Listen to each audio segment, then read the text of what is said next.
The ice cracked beneath Nathan's knees like a gunshot. One misstep and the frozen lake would swallow him and the dog whole, leaving his daughter Lily alone in the world.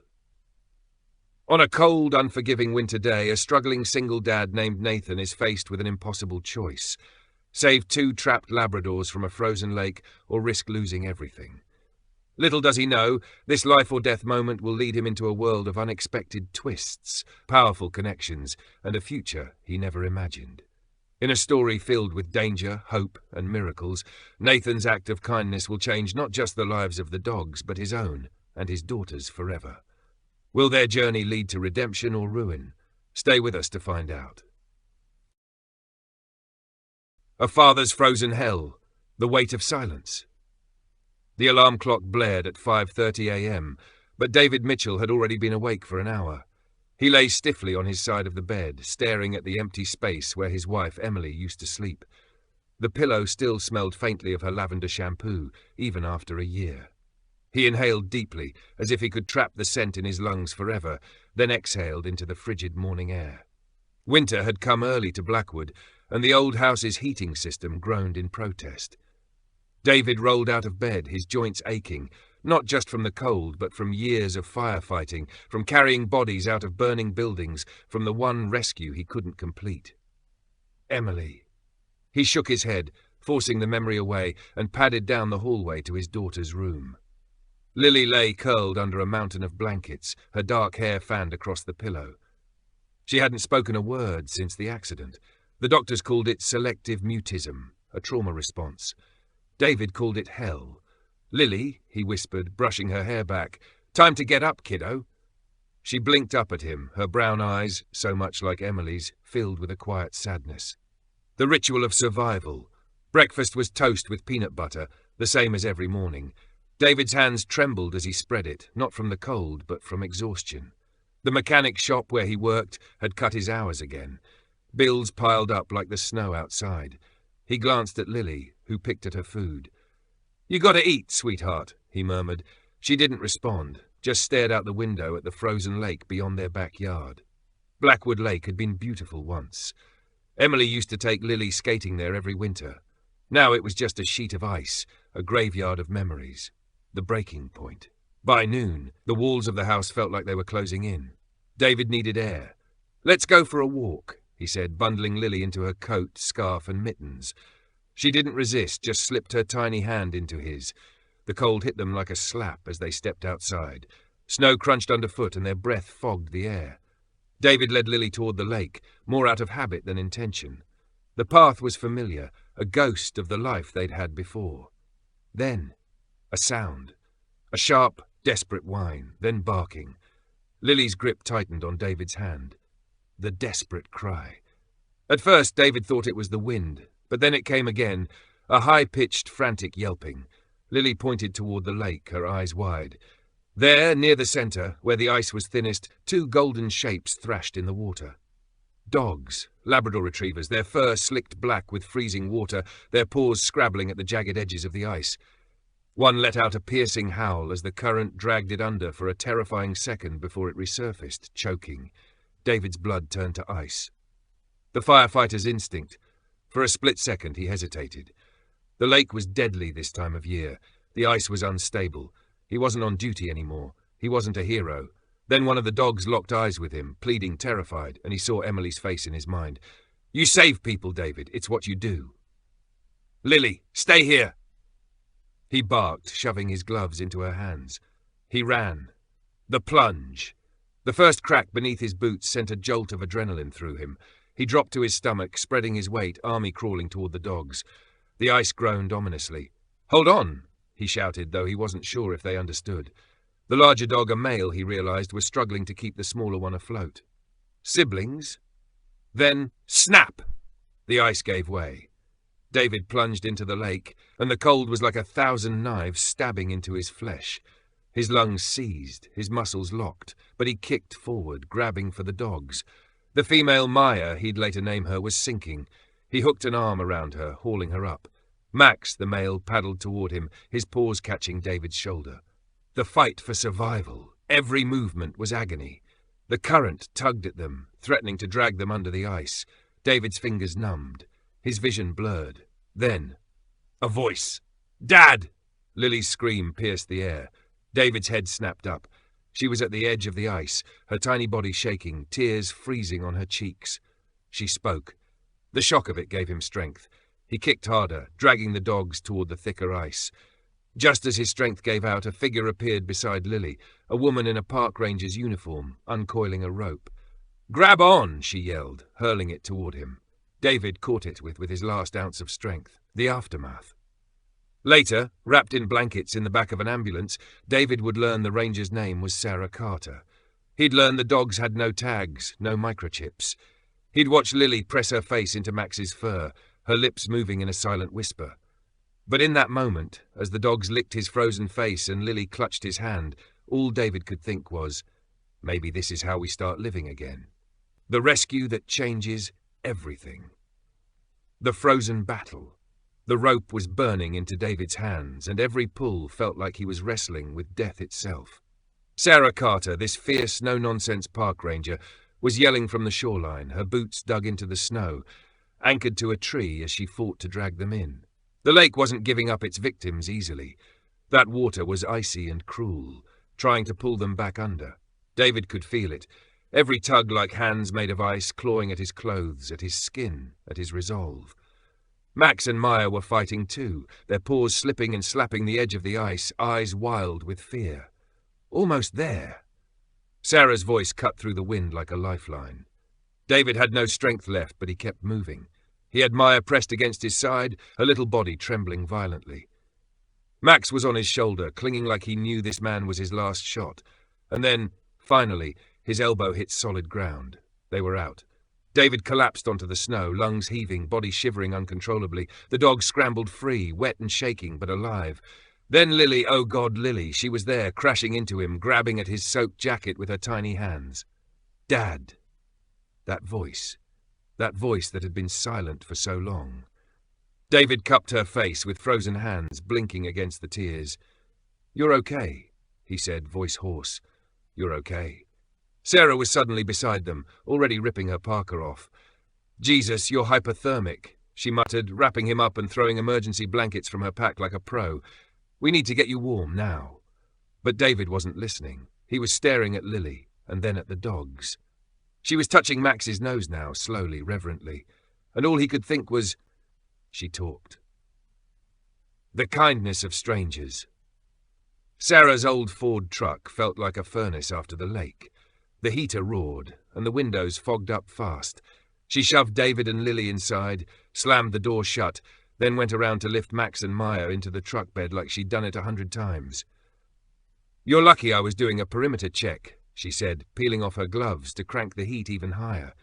Her hands were cracked, red from the cold, but she didn't seem to notice. Another 10 minutes and... She stopped herself, casting a glance toward Lily. David knew what she didn't say. Another 10 minutes and they'd all be dead.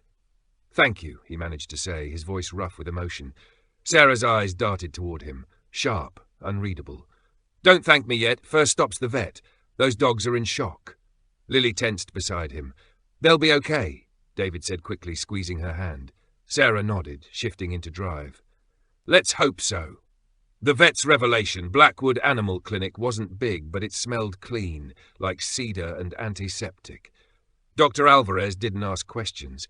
She took one look at the freezing, dripping mess that had walked through her door and sprang into action. "Back room, now," she ordered.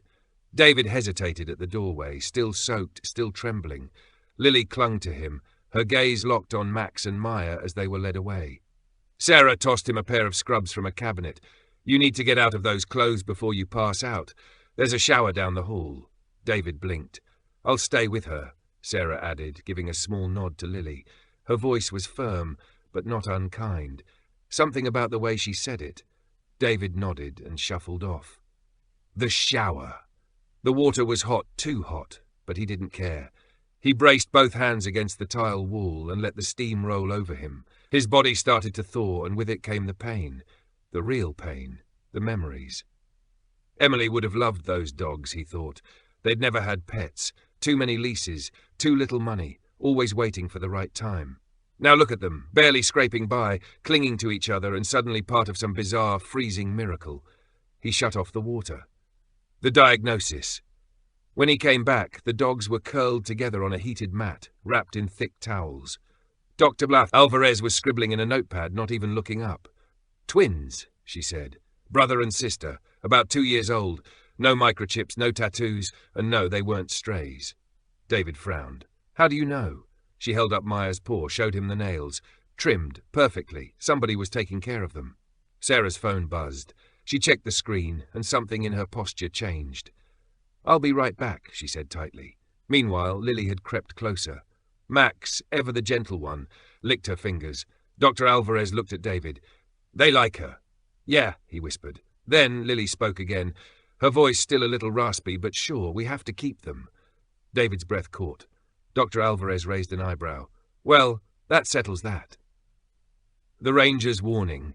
Sarah came back into the room, eyes stormy. We've got a problem, she said. David straightened. What is it? She didn't waste time. Victor Hale called dispatch. He says he lost 2 Labradors this morning, called them prize-hunting dogs. She gestured toward Max and Maya.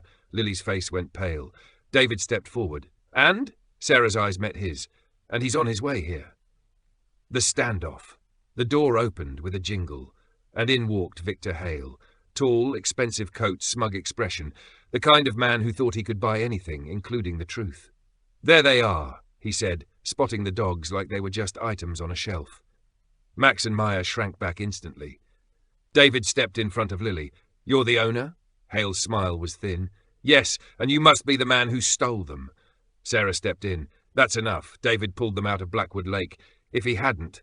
David, is it? Hale interrupted. How heroic. He reached for Maya's collar. Max snarled. The sound froze the room. Hale froze too. Then, from behind David came Lily's voice again. Shaky, but strong. They're scared of you. Dead silence. Hale sneered. Dogs don't belong to children. He pulled a folded paper from his coat. Registration. They're mine. Dr. Alvarez took the papers, scanning them. Her face darkened. This says they're 5 years old. A long beat. Hale's jaw twitched. A typo. Sarah folded her arms. Convenient. David looked down at Max and Maya, at how Maya leaned into his leg. At the trust in Max's eyes, he stood straighter. We're keeping them. Hale's face twisted. We'll see about that. The door slammed shut behind him. The aftermath. Sarah let out a slow breath. You just made yourself an enemy. David didn't even flinch. He knelt beside Lily, brushing her hair out of her face. You okay? She nodded. Her fingers stayed tangled in Max's fur. Dr. Alvarez handed him a leash. Take them home, but be careful. Sarah scribbled something on a piece of paper. My number. Call if Hale comes sniffing around. David took it. Thanks. They were walking out when Lily tugged his sleeve. Dad? Yeah, kiddo? She looked up at him with the smallest smile. Can we get them burgers? And David laughed. A full, real laugh. The first one in over a year. Yeah, he said. We can do that. A sinister claim. A moment of peace. The smell of sizzling beef fat filled the cramped kitchen of David's ranch-style house as he flipped the burgers on the stove. Max and Maya sat at rapt attention at his feet, tails thumping against the worn linoleum. Their golden coats were still slightly damp from the vet's thorough drying, but their eyes were bright, their noses twitching at the aroma. Lily knelt beside them, carefully tearing a slice of American cheese into 2 perfect squares. This one's for Maya, she murmured, placing it delicately on the dog's paw. Maya licked her fingers in thanks, making Lily giggle, a sound so light and unexpected that David nearly dropped his spatula. She's laughing. For the first time in a year, the house didn't feel like a tomb. The doorbell rang. Max's head snapped up, a low growl rumbling in his chest. Maya immediately pressed against Lily's legs, her ears flattening. David frowned. Who the hell? Then he heard the voice. Mr. Mitchell, open up. We need to talk. Deep, polished, dangerous. David's blood ran cold. Victor Hale stood on the porch like he owned it. He was taller than David had realized at the clinic, well over 6 feet, with the broad shoulders of a man who'd never done manual labor but paid others to do it for him. His black wool coat was tailored, his leather gloves spotless. A silver signet ring glinted on his right hand as he rapped the doorframe again. Ah, he said, smiling as David opened the door. There you are." Behind David, Max's growl deepened. Hale's gaze flicked past him to the dogs, then to Lily, who had her arms wrapped around Maya's neck. His smile didn't waver, but something in his eyes turned icy. "I believe you have something of mine." David stepped forward, blocking his view of Lily. "You've got the wrong house." Hale sighed as if dealing with a particularly slow child. "The dogs, Mr. Mitchell. They're my property." He reached into his coat and produced a folded document. "As I showed your friend at the clinic, their registration papers are in order." David didn't take it. "Those dogs were abandoned. They had no tags, no chips." "An oversight," Hale interrupted. "They slipped their collars during a hunt last week. I've had men searching for them ever since." Max let out a sharp bark. Hale's eye twitched. David crossed his arms. "Funny, they don't seem to recognize you." For the first time, Hale's polished mask slipped. His jaw tightened. "Dogs are simple creatures. They forget easily." He took a step forward. "Now, if you'll hand them over." Lily's voice cut through the tension like a knife. "No?" Hale blinked as if just noticing her. "Excuse me?" Lily stood her ground, her small fingers buried in Maya's fur. "They're scared of you." The silence that followed was deafening. Hale recovered first, forcing a laugh. Children shouldn't speak to adults that way. His gaze shifted to David. "Control your daughter." David saw red. "Get off my porch." Hale's smile vanished. "This isn't over, Mitchell." He turned to leave, then paused. "By the way, that mechanic shop you work at, I own the land it's on. Pity if the lease were to change." Then he was gone, his polished shoes crunching down the snowy driveway. Sarah's warning. David didn't realize he was shaking until Lily touched his arm. "Dad?" He exhaled sharply. "It's okay, kiddo." He's gone. But Max was still growling at the closed door, his hackles raised. Maya had retreated under the kitchen table, her tail tucked. David's phone buzzed. A text from Sarah. "You alive?" He typed back. "Hale just showed up at my house." 3 dots appeared immediately. Then, "On my way." 20 minutes later, Sarah's truck pulled into the driveway. She wasn't in uniform, just a worn flannel and jeans, her auburn hair pulled into a messy bun. A shotgun case was visible in the back seat. David raised an eyebrow as she stepped inside. "Expecting trouble?" Sarah shrugged. "With Hale? Always." She crouched to scratch Max's ears. The dog relaxed instantly. "He's got a reputation." "Yeah? What kind?" Sarah hesitated, glancing at Lily, who was feeding Maya bits of burger under the table. "Let's talk outside. The truth about Victor Hale." The winter air was knife-sharp as David and Sarah stood on the back porch. The lake glittered in the distance, deceptively peaceful. Sarah lit a cigarette, the flare of the match illuminating the grim set of her mouth. "Hale's family owns half the county. Developers, slumlords, the kind of people who bulldoze forests for condos and call it progress." She exhaled smoke. "But that's not the worst of it." David waited. "There's a reason those dogs are scared of him," she said quietly. 2 years ago, a kennel on his property burned down, 20 dogs inside. Hale called it an electrical fire, but the vet who examined the bodies said some were shot first. David's stomach turned. "And he got away with it?" Sarah's smile was bitter. "Money talks. The case was closed in a week." She flicked ash into the snow. "Those labs of yours, if they're from his stock, they weren't pets. They were tools. He breeds hunting dogs, but he doesn't train them. He breaks them." A branch snapped in the woods behind the house. Both of them tensed, but it was just a deer. Sarah crushed her cigarette under her boot. "Look, legally he might have a claim. Those registration papers look legit." David shook his head. "I'm not giving them back." "I didn't say you should." Sarah met his gaze. "I'm just saying, watch your back, and Lily's."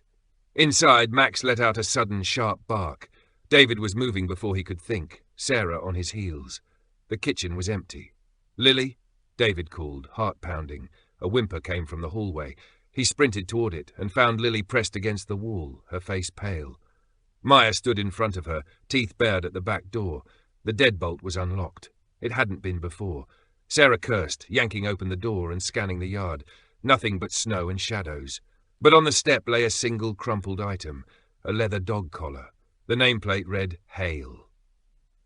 The hidden secret under the oak tree, the dog's obsession.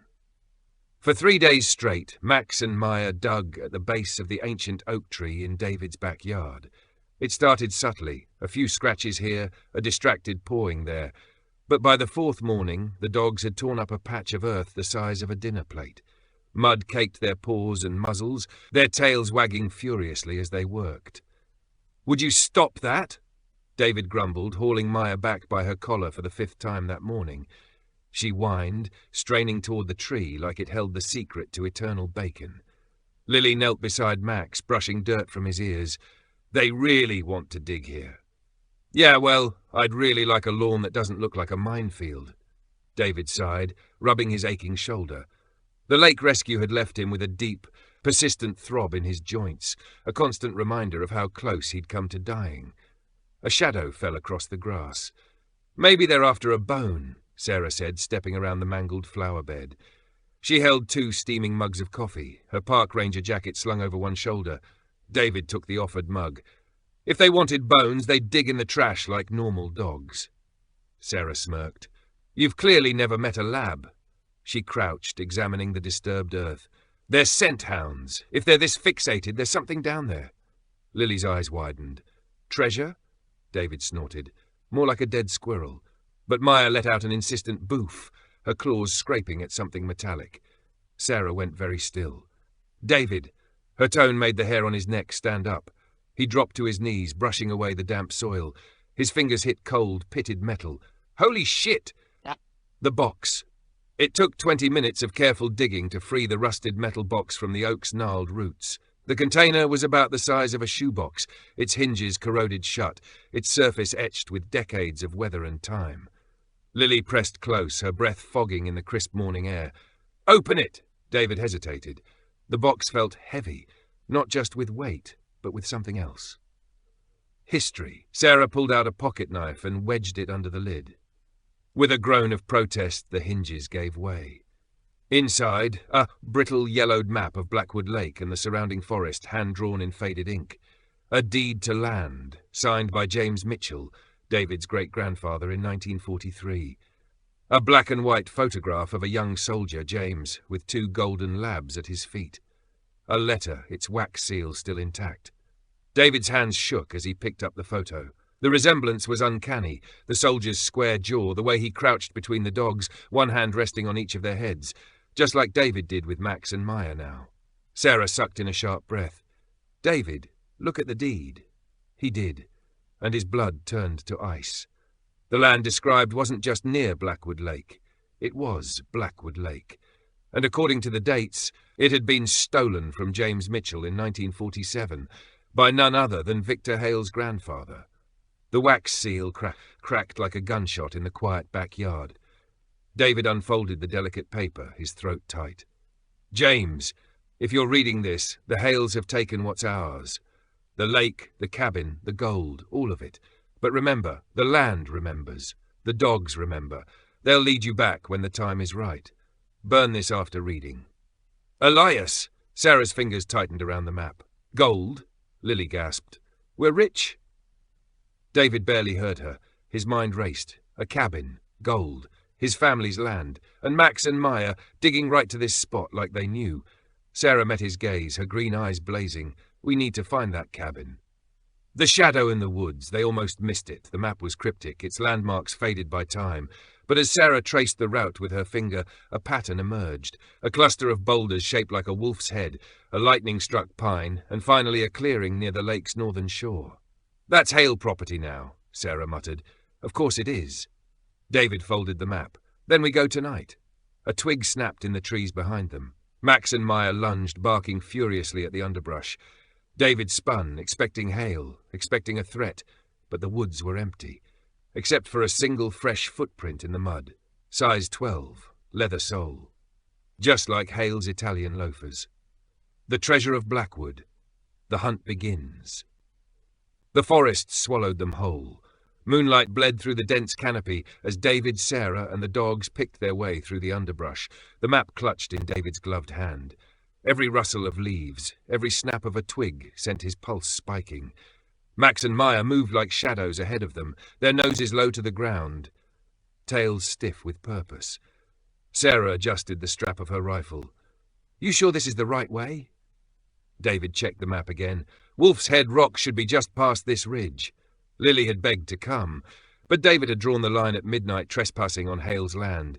She'd sulked but relented when Sarah promised to bring back actual pirate treasure. A low whine from Maya made them freeze. The Labrador stood rigid, ears pricked toward a cluster of boulders ahead, weather-worn granite that, in the shifting moonlight, did resemble a snarling wolf's head. Found it. The lightning tree. The next landmark was harder to spot. A skeletal pine, its trunk split down the middle by some long-ago storm. The dogs beelined for it, their paws silent on the needle-strewn ground. David ran his fingers over the blackened scar in the bark. This has to be 50 years old. Sarah shone her flashlight at the base. Look, carved into the wood, nearly grown over by time, were initials, JM plus EC 1944, David's great-grandfather, and whoever EC was. Max nosed at something in the roots, a rusted tin can, its edges folded back like petals. Inside, a single bullet gleamed. Sarah paled. That's a warning. The cabin in the dark. The clearing appeared so suddenly, David almost missed it. Tucked between two massive oaks, its logs sagging with age, stood a cabin. The roof had caved in on one side and ivy choked the walls, but the door, reinforced with iron bands, held firm. Maya let out a soft boof, her tail wagging cautiously. Sarah tested the door. Locked. Or stuck. David shoved his shoulder against it. Wood groaned, then gave way with a teeth-rattling crack. The smell hit first. Damp earth, old leather, and something sweetly metallic. Gold. Moonlight spilled through a broken window, illuminating a scene frozen in time. A wooden table, its surface scarred with knife marks and stained with ink.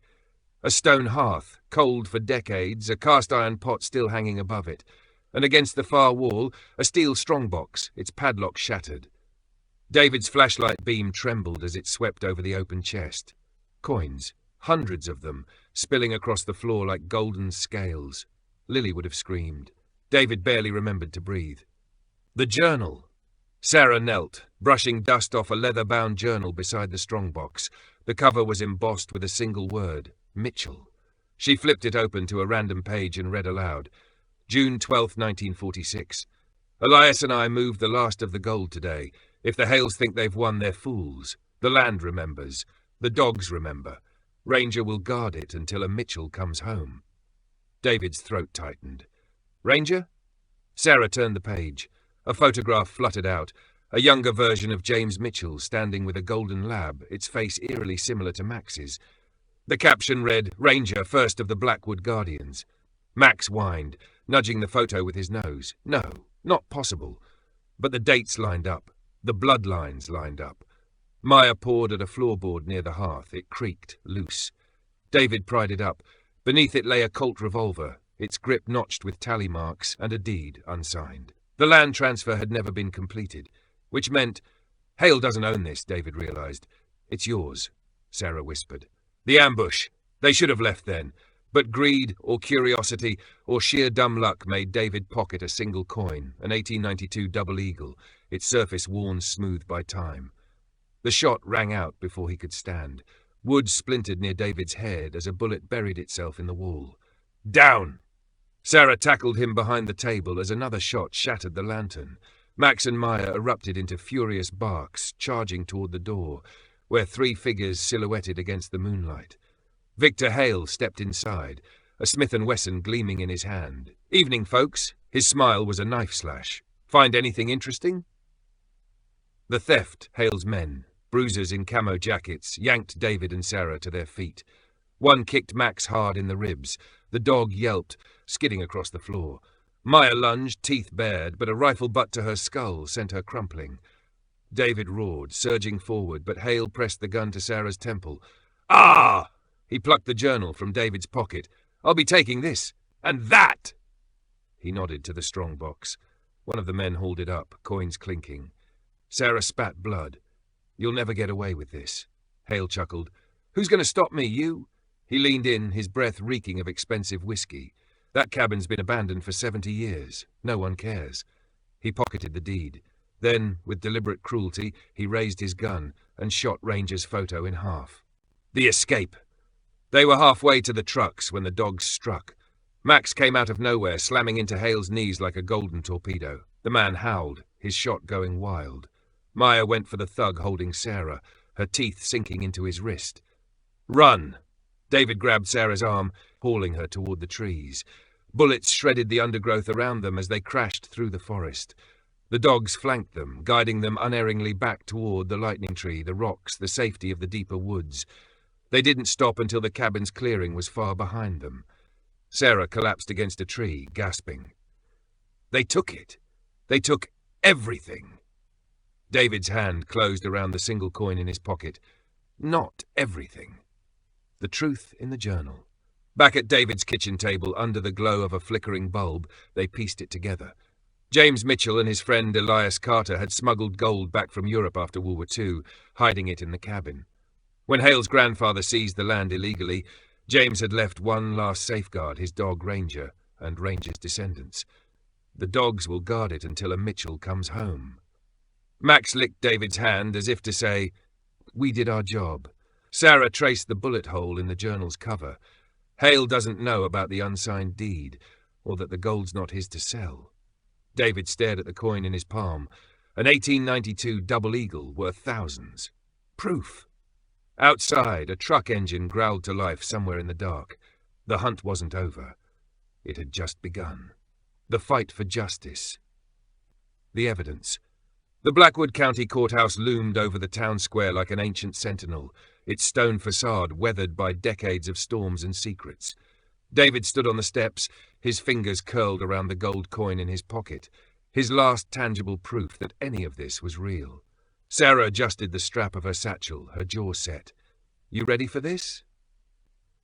Inside that bag was every piece of ammunition they had against Victor Hale, the unsigned deed from the cabin floorboards, the single gold coin, minted in 1892, stamped with the same insignia as the stolen hoard, photographs of the burned kennel Sarah had risked her job to dig up from county archives.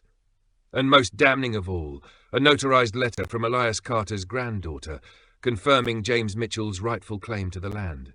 David exhaled. "As ready as I'll ever be." Max and Maya waited in Sarah's truck, their noses pressed to the window. Lily sat between them, clutching a folded drawing she'd made for the judge. The courtroom doors swung open. Hale's power play. Victor Hale didn't slouch. He lounged in his polished mahogany chair, his tailored suit costing more than David made in a year. His lawyer, a sharp-faced woman with a voice like grating steel, was already objecting before David's attorney could finish his opening statement. "Your Honor," she sneered, "this is a frivolous claim. My client has held title to Blackwood Lake for decades without dispute." Judge Holloway, a wiry man with bifocals and a reputation for hating bullies, peered over his glasses. "And yet, Miss Voss, we have a deed signed by James Mitchell in 1943. He tapped the document. Care to explain why the county records show a Hale signature in 1947? Hale's smile didn't reach his eyes. "A simple paperwork error, Your Honor, corrected years ago." Sarah's boot tapped impatiently. The breaking point. For 2 hours, it was a war of words. Hale's team argued adverse possession, that the Mitchells had abandoned the land. David's attorney countered with fraud, pointing to Elias Carter's letter describing the Hale family's threats in 47. Then came the bombshell. "Your Honor," David's lawyer said, "we'd like to enter into evidence this." He held up the journal, the one Hale had stolen, then lost when Max tackled him in the woods. Sarah had found it half buried in mud near the cabin, its pages intact. Hale's knuckles whitened on the table. Judge Holloway read aloud. October 15th, 1946. Charles Hale came to the door tonight with a sheriff's badge and a gun. Said if I didn't sign over the land, he'd burn the cabin with my dogs inside. The courtroom erupted. Hale's lawyer recovered fast. "Your Honor, this is hearsay, a dead man's scribblings. They hurt the dogs." The shout came from the gallery. Every head turned. Lily stood, her small frame trembling, her fists clenched at her sides. Max and Maya, who'd been allowed in as material witnesses, whined at her feet. David's heart stopped. She's never spoken in public. Judge Holloway softened. "Young lady, you want to tell us something?" Lily nodded. Then, in a voice clear as a bell, she said, "Max and Maya are scared of him." She pointed at Hale. "When he came to our house, they hid under the table. And this." She thrust out her drawing, a crayon sketch of the burned kennel with stick-figure dogs inside. Sarah says he did this too. The room went deadly silent. Hale's mask cracked. Your Honour, this is outrageous. Enough. Judge Holloway removed his glasses. Mr. Hale, I've known your family a long time, and I've always wondered how your grandfather got so rich so fast. He picked up the gold coin. Now I know. The gavel came down at 3:17 p.m. Judgment for the plaintiff, Holloway declared. The land reverts to David Mitchell, effective immediately. Any artifacts found thereon, including the disputed gold, are his rightful property. He fixed Hale with a glare. And as for the dogs, I'm ordering a permanent restraining order. You so much as look at those Labradors, you'll be in contempt. Hale stood so fast his chair toppled. This isn't over. David met his gaze. Yeah, it is. The aftermath. Outside, the late afternoon sun painted the square in gold. Lily danced on the courthouse steps, her arms around Max and Maya's necks. Sarah bumped David's shoulder. Told you we'd win. He grinned. She hugged him, quick, impulsive, then pulled back. Oops, David, still grinning. Do that again. But the moment shattered as a black sedan screeched to the curb. Hale's driver rolled down the window. Mitchell? A word? Sarah stepped forward, but David shook his head. He approached the car and froze. Hale sat inside, his face a thundercloud. In his lap was the strong box. Take it. He spat. It's worthless. He flipped the lid open. Empty. Where's the gold? David demanded. Hale's smile was poison. Where you'll never find it. Then the window rolled up and the car peeled away. Back at the house, David spread the journal, the deed, and the lone coin on the kitchen table. Lily frowned. But the rest of the gold is gone. Sarah ruffled her hair. Nah, we've got something better. She pointed to the journal's last entry. P.S. If you're reading this, kid, the real treasure isn't in the cabin. It's under the... The rest was water-stained, illegible. Max barked, tail wagging. Maya pawed at the back door. David looked at Sarah. Round two? She grabbed her coat. Oh, we're just getting started. The miracle unfolds. The first step forward. The bank check in David's hands felt unreal. $287,000. The appraised value of the single gold coin, now authenticated as part of a rare 19th century US Treasury shipment, was more than enough to start fresh. The judge had fast-tracked the remaining legal paperwork, ensuring the land and any future discoveries were legally his. But it wasn't the money that made David's throat tighten. It was the possibility. Max nudged his knee, whining softly. David scratched behind the dog's ears. Yeah, buddy. I know.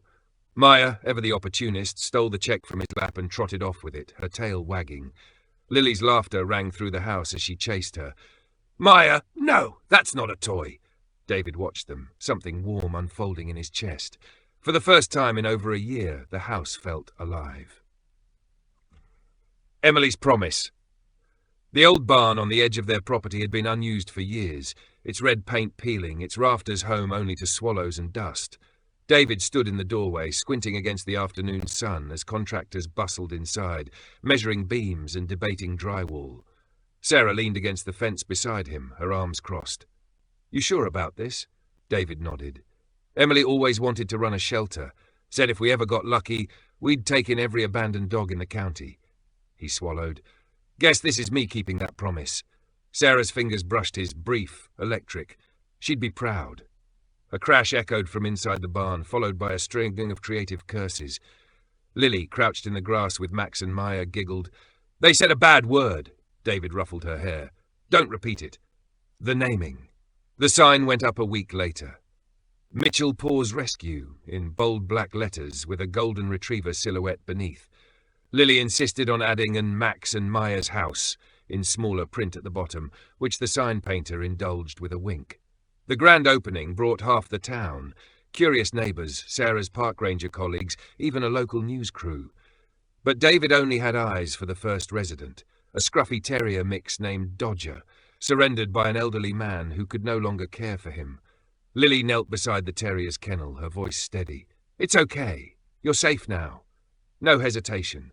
No silence. Just a little girl and a dog, understanding each other perfectly. The late-night talk. The shelter's first night was chaos. 3 more dogs arrived by sunset, and the plumbing in the washroom backed up at midnight. David was elbow-deep in drain cleaner when Sarah found him. Here. She handed him a beer, then rolled up her sleeves. "Move over, hero." They worked in comfortable silence, their shoulders brushing. When the pipes finally gurgled to life, Sarah exhaled, tipping her head back against the wall. "You know," she said, "I never asked why you quit firefighting." David's hands stilled. The memories surged. The warehouse fire, the collapsed beam, the way Emily's voice had crackled over his radio just before the line went dead. "David, the south exit is—" He cleared his throat. "Couldn't buck after, you know." Sarah studied him, then softly. "You saved those dogs from the lake like it was nothing. Different kind of rescue. Yeah." She nudged his foot with hers. "This one's better." Somewhere in the kennels, Max barked in his sleep. The invitation. By the end of the month, the shelter had placed 5 dogs in homes. To celebrate, Sarah packed a picnic basket and dragged David and Lily to Blackwood Lake, now their lake, legally and irrevocably. The ice had melted, leaving the water glassy and calm. Lily threw sticks for the dogs, her laughter echoing across the shore. Sarah spread out a blanket. So, what's next? Treasure Hunt 2.0? David lay back, squinting at the clouds. Nah, let the past stay buried. The journal's cryptic clue about the real treasure could wait. He had everything he needed right here. Sarah stretched out beside him, close enough that her hair tickled his arm. "You're not curious?" "Maybe a little." He turned his head, their noses almost brushed. "But some things are worth more than gold." Her smile was slow, knowing. "Yeah?" Lily's shriek of delight cut through the moment. "Dad! Maya swam all the way to the rock!" David groaned, and some things never change. Sarah sat up, brushing grass from her jeans. "Come on, let's go be proud parents." She offered her hand. He took it. The realization. That night, as David tucked Lily into bed, she hugged him extra tight. "Dad?" "Yeah, kiddo? Are you and Sarah going to get married?" David choked. "What?" Lily shrugged, smug. "You look at her like you looked at Mom." He didn't know what to say to that. Downstairs, Sarah was washing dishes, her sleeves rolled up to her elbows. Max and Maya sprawled at her feet like they'd always belonged there. David leaned in the doorway, watching. Maybe Lily was right. Maybe miracles didn't come in strong boxes or gold coins. Maybe they came in second chances, and the people and dogs who led you to them. The morning air smelled of pine and wet earth, the last traces of winter clinging to the shadows beneath the trees. David stood at the edge of Blackwood Lake, his boots sinking slightly into the soft, thawed ground. A year ago, this place had nearly killed him. Now it was alive, rippling under a clear blue sky, the sunlight scattering across the water like handfuls of gold coins. Behind him, the truck doors slammed. Lily's excited voice carried across the shore. "Come on, Maya! Max is already winning!" David turned to watch the chaos unfold. Lily, taller now but still all elbows and knees, sprinted across the grass, her dark hair flying. Max bounded ahead of her, a frayed tennis ball clamped in his jaws, while Maya zigzagged between them, barking her disapproval. Sarah leaned against the truck's hood, her arms crossed, her smile slow and warm. "They're never going to tire out, are they?" David shook his head. Not a chance. The reflection, a year, 12 months since he'd plunged through the ice after 2 drowning dogs. 12 months since Lily had spoken for the first time in a year. 12 months since Sarah Carter had hurled a rope into the freezing water and pulled him back to life. So much had changed. The Mitchell Paws rescue had rehomed over 50 dogs.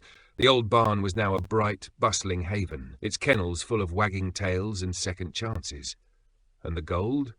Well, some mysteries were better left unsolved. The unsigned deed and the journal's cryptic clue about the real treasure still sat in David's safe, untouched. He'd learned the hard way that some things couldn't be rushed. The ring. Sarah pushed off the truck and came to stand beside him, her shoulder brushing his. "You're thinking loud," David exhaled, "just remembering." Her hand found his, their fingers tangling. "Good memories," he squeezed. "The best." In his pocket, the small velvet box felt heavier than it should have. He'd carried it for weeks, waiting for the right moment. Today felt right. But before he could speak, Lily's shriek cut through the air. "Dad! Maya's stuck!" The rescue. Maya, ever the drama queen, had waded into the shallows, only to realize the lake's edge was muddier than expected. Now she stood belly deep, her ears drooping, her eyes wide with betrayal. Max, the traitor, sat on the shore and wagged his tail. Lily was already knee-deep in the water, tugging at Maya's collar.